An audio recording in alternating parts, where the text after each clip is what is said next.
सभी को नमस्ते। वेलकम टू हैप्पीनेस नृत्य क्लास। नमस्ते। तो जैसा कि नृत्य का अर्थ है उत्सव और उत्सव का अर्थ है ज्ञान, तो आज हम बोडरा गांव में हैं और यहाँ बोडरा गांव में ज्ञान के अर्थ में उत्सव को मनाया जा रहा है।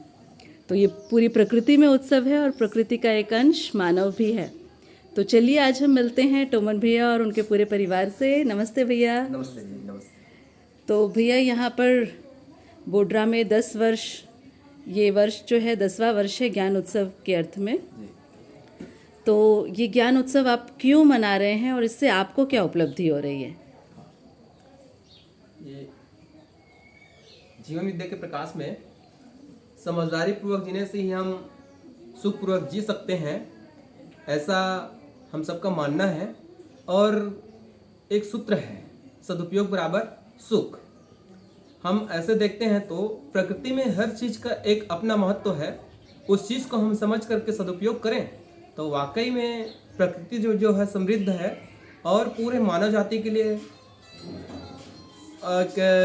जागृति के लिए सब चीज न्यौछावर तो है ही। उस चीज को समझ करके यथावत उस चीज को बनाए रखते हुए अपना जीवन यापन करें तो आदमी का, मानव का जीवन सुखमय होगा ही।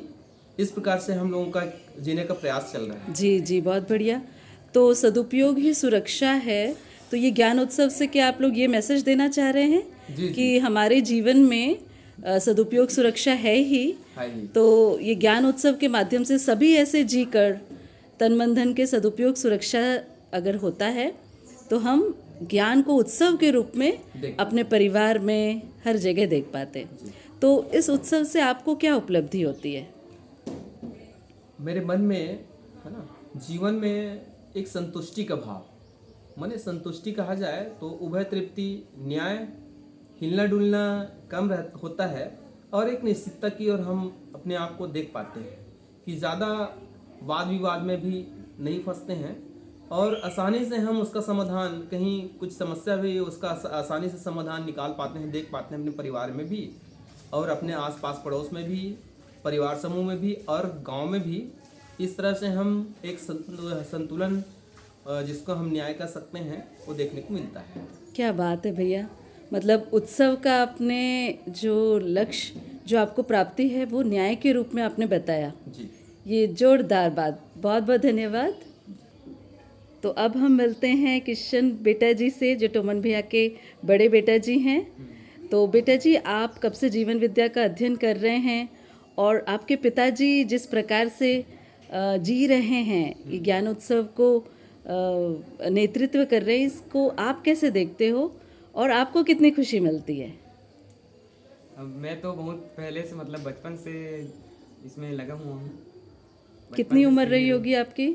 हाँ, लगभग 10-12 साल रही होगी। अच्छा तब अच्छा से मैं शिविर वगैरह में जा रहा हूँ। जी। तो मतलब ऐसे समझने का क्रम तो जारी है।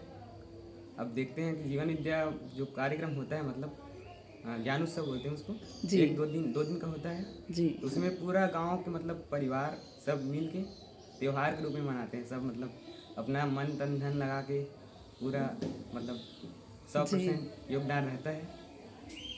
सब में अलग, मतलब उत्साह और खुशहाली का माहौल रहता है। जी। तो ये गांव में एक त्योहार के रूप में मनाते हैं, ऐसा आपको लगता है? हाँ, मतलब जितने परिवार अच्छे से मतलब जुड़े हैं ना, सब त्योहार मतलब जैसे ही मनाते हैं। अच्छा अच्छा। तो अपने पिता के बारे में दिखाइए, आप कैसे देखते हैं अपने पिता को? आपकी नज़र में आपके पिता क्या हैं?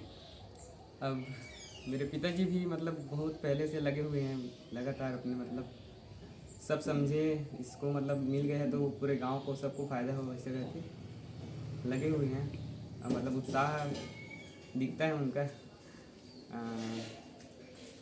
सबसे मतलब अच्छे से मतलब बातचीत होता है, अच्छे से व्यवहार करते हैं, तो देख के लगता है अच्छा लगता है मतलब। जी जी। तो उस गौरव को आप महसूस कर पाते हैं कि पिताजी समाज में इतना अच्छा काम कर रहे हैं, तो एक गौरव भाव का हाँ, आप अनुभव करते हैं। क्या बात है, बहुत बहुत धन्यवाद। तो देखिए, हमारे साथ में इनके साथ साथ 2 प्रकृति की बहुत ही महत्वपूर्ण वस्तु है। ये एक ऑर्गेनिक लौकी है, चावल है।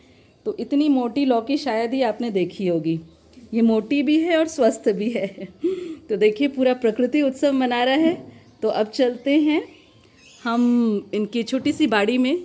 देखिए ये अभी फरवरी का मंथ है और आप देख पा रहे होंगे कि सीताफल भी उत्सवित है। यहाँ पे सीताफल के फल हम देख पा रहे हैं।